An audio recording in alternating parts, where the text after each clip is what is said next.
Most people imagine helpers as kind things, gentle things, creatures that exist to make life easier. But folklore is rarely that simple. The brownie came with the house, not as a gift and not as a bargain spoken aloud. It was simply there when the couple married and crossed the threshold together. The woman learned its habits first.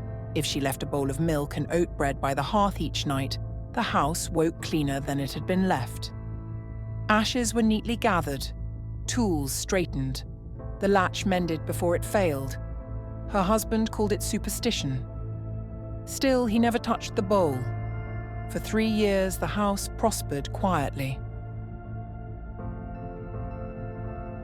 Then the quarrels began. They were small at first: money, labor, the endless weight of shared days. But the house heard them. The walls always do. One night, after a bitter argument, the woman forgot the bowl. She remembered halfway up the stairs and stopped, listening. The hearth was dark.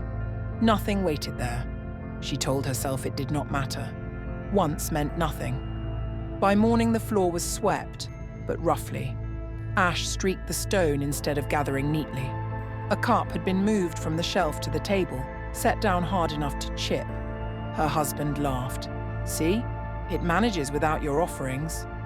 She did not laugh. She left the bowl the next night, but smaller. The work resumed but changed. The rake was mended crooked, doors stuck in their frames. The fire smoked no matter how carefully it was laid. The couple argued more. Each blamed the other for the house's stubbornness. One evening, the husband decided to end it. He left a small jacket by the hearth, a child's garment stitched from good wool. "A reward," he said, "or a dismissal. Either way, it stops." The woman begged him not to. She had never seen the brownie, but she understood something her husband did not. You do not thank what never asked. That night, the house did not settle. The fire hissed and went out. The milk soured where it stood. Something moved in the walls, slow and deliberate, dragging.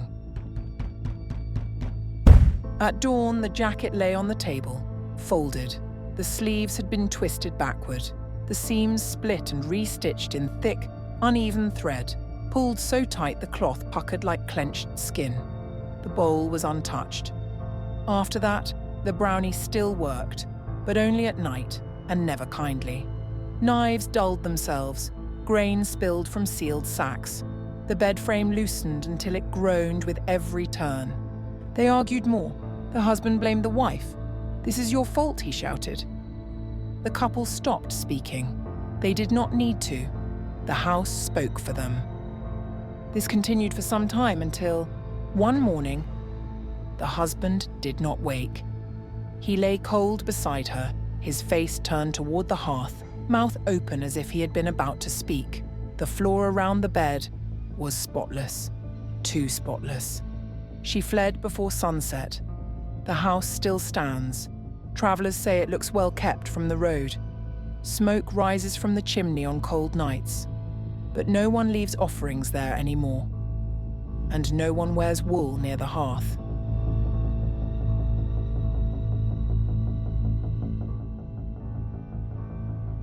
In the old farmhouses of Britain and Scotland, there were places you did not lock at night, corners you did not clean too thoroughly, small bowls you did not forget to set by the hearth, because something lived there already. They called it a brownie. At first glance, the brownie was a gift, a small, unseen helper who worked while the household slept. Floors swept, tools mended, grain measured fairly, cows milked cleanly, bread rising properly by morning. No payment was asked, only respect. And that was where the danger began. Because a brownie was never a servant. It was a presence that chose to help, and it could choose otherwise. They were rarely seen and never spoken to directly. If a home was well kept, the brownie worked harder. If a home fell into disorder, it grew restless. Families believed their prosperity depended on this quiet presence. Stories describe brownies as small, dark, and watchful, with tough hands and tangled hair. eyes that reflected firelight like damp stone. They dressed in rags, or sometimes nothing at all, and were deeply offended by gifts of clothing. To acknowledge a brownie openly was dangerous. Gratitude had to be silent. To give a brownie clothes was not kindness. It was dismissal. A way of saying you are no longer needed, and that insult could curdle goodwill into something sharp. There are accounts of households that woke to chaos after a single well-meant offering. Milk soured, doors slammed on their own. Animals went lame overnight. Bread burned no matter how carefully it was watched. In some tales, the brownie left entirely. In others, it stayed and punished, because the brownie was not good or evil. It was reciprocal. It embodied an older rule of the world, that what helps you today may harm you tomorrow if you forget the balance. Brownies were deeply tied to place, to one farm, one family, one way of living. They disliked change. New owners, new methods, new arrogance. A man who bragged about his wealth might find his tools hidden. A woman who mocked old customs might hear footsteps at night circling her bed.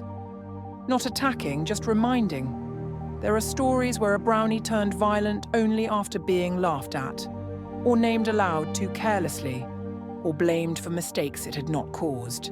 And when that line was crossed, the help became something else. In some versions, the brownie became indistinguishable from a boggart. The same creature, folklore says, only offended, which tells us something important. These stories were never about helpful fairies. They were warnings. The brownie represents a world where labor was shared with forces you did not control, where survival depended on humility, gratitude, and restraint. You did not command the unseen. You cooperated with it.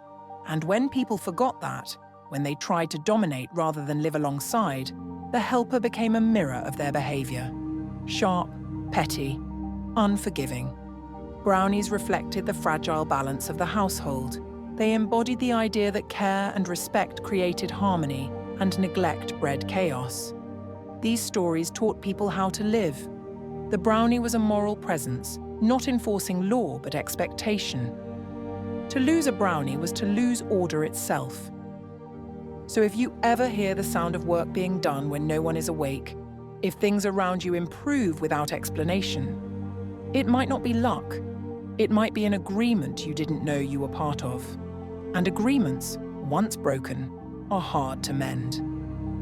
And sometimes, in the quiet between husband and wife, something small is listening. There are more stories kept in Britain's kitchens, more names best spoken softly after dark. If you wish to hear them, subscribe to Whispered Folklore